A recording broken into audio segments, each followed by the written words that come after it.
आपका झारखंड का 1,36,000 करोड़ रुपया केंद्र की सरकार दबाए बैठी हुई है।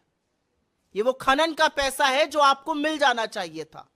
और मैं कुछ आंकड़ों के माध्यम से आपको बता देती हूं कि अगर यह पैसा झारखंड को मिल गया होता तो झारखंड की सरकार इससे क्या क्या कर सकती थी। यह पैसा तो हम लेकर रहेंगे और ये सारी चीजें हम करके रहेंगे, लेकिन 1,36,000 करोड़ अगर हमारा बकाया ना होता केंद्र सरकार के पास और केंद्र सरकार को यह पैसा हमें मिल गया होता केंद्र सरकार से, और आज मोदी जी आए हैं तो हमारा तो एक ही नारा है, मोदी जी आए हैं तो देकर भी जाइए, हमारा बकाया ही देते जाइए, कुछ और ना दीजिए।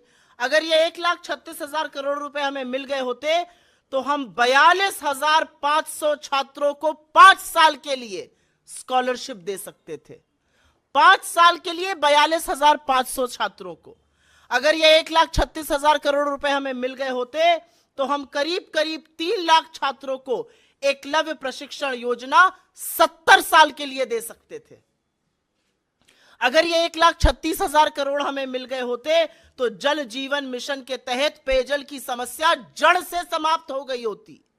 अगर ये 1,36,000 करोड़ रुपए पर कुंडली मारकर केंद्र सरकार हमारे पैसे पर ना बैठी होती तो 42,500 छात्रों को जो फॉरेन भेजकर, जो विदेश भेजकर पढ़ाने की छात्रवृत्ति है वो मिल गई होती। अगर यह पैसा 1,36,000 करोड़ जो हमारा पैसा हमें मिल गया होता झारखंड में तो 68 लाख किसानों का 2 लाख रुपए का ऋण माफ हो गया होता। 68 लाख किसानों का 2 लाख तक का ऋण माफ हो गया होता अगर केंद्र सरकार ने हमें यह पैसा दे दिया होता। अगर यह पैसा हमें दे दिया होता तो 68 लाख अबुआ आवास बन जाते, लेकिन यह पैसा हमें नहीं दिया गया और उसके बावजूद भी हमने जनहित और जन कल्याणी योजनाओं में कोई कमी नहीं आने दी। आपके साथ ये आंकड़े इसलिए साझा किए क्योंकि चुनाव का मौसम है और जुमले की बारिश करने वाले मैदान में उतर चुके हैं और बड़ी बड़ी बातें कर रहे हैं। तो उनसे ये सवाल पूछना है कि प्रभु सब कुछ तो ठीक है, 1,36,000 करोड़ हमारे कब दीजिएगा? दे दीजिएगा तो हमारे बच्चों का, हमारे युवाओं का, हमारे वृद्धों का, हमारे गरीबों का भला हो जाएगा। मैं यहां आने से पहले बीजेपी का घोषणा पत्र पढ़ रही थी। ये वही बीजेपी है जिसने 500 का सिलेंडर राजस्थान में देने की बात करी थी। मैं उत्तर प्रदेश से आती हूं, आपका लगा हुआ राज्य है। उत्तर प्रदेश में कहा था हर होली हर दिवाली फ्री सिलेंडर मिलेगा। कितनी होली कितनी दिवाली बीत गई, फ्री सिलेंडर नहीं मिला, सिलेंडर का दाम 1000 के पार करा दिया। अब कह रहे हैं यहां पर 500 में सिलेंडर देंगे। अरे पहले राजस्थान में दे दीजिए, 6-7 महीना 8 महीना हो गया सरकार बने हुए। मैं पढ़ रही थी यहां पर रोजगार की बात कर रहे हैं।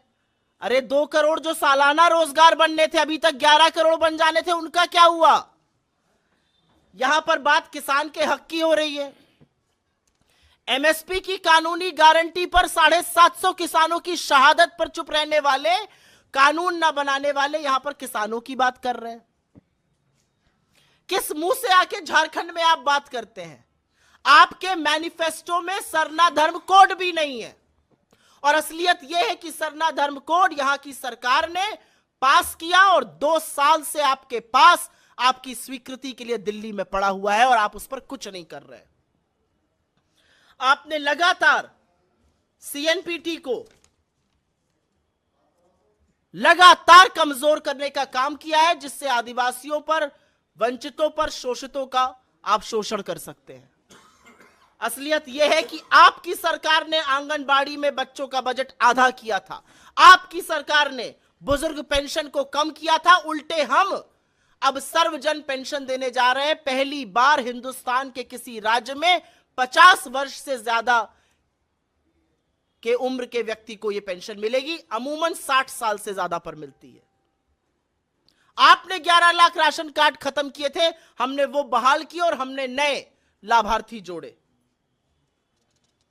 बातें बहुत है करने को, लेकिन यह सच है कि चाहे वो सरना धर्म कोड हो, आपसे सवाल पूछा जाएगा आपकी मंशा क्या है, आप क्यों आदिवासियों के संस्कृति पर, उन पर, उनके हक पर, उनकी जमीन पर, उनके जंगल पर, उनके जल पर कब्जा करके अपने पूंजीपति मित्रों को देने की फिराक में रहते हैं? सब लोग देख रहे हैं कि छत्तीसगढ़ में सरकार बनते ही कैसे वहां पर लाखों पेड़ काटकर आप अपने पूंजीपति मित्रों को देने का प्रयास कर रहे हैं। इनके लिए एक कुर्सी लगा दीजिए यहां पे। असलियत यह है कि ओबीसी का जो आरक्षण था वो 14% था, हमने बढ़ा के 27% किया, और केंद्र सरकार इस पर तैयार नहीं हो रही है। हमारी इन चीजों को स्वीकृति क्यों नहीं मिल रही है, यह सवाल हम जरूर पूछना चाहते हैं। और हम यह भी पूछना चाहते हैं कि औनी पौनी हल्की बातें करके चुनाव के मुद्दों से भटकाने वाले लोग आखिर में क्या चाहते हैं झारखंड के लिए? आखिर में वो क्या चाहते हैं झारखंड की जनता के लिए? वो क्या चाहते हैं झारखंड के गरीबों के लिए, यहां के आदिवासियों के लिए, यहां के मध्यम वर्ग के लिए, यहां की महिलाओं के लिए और यहां के युवाओं के लिए?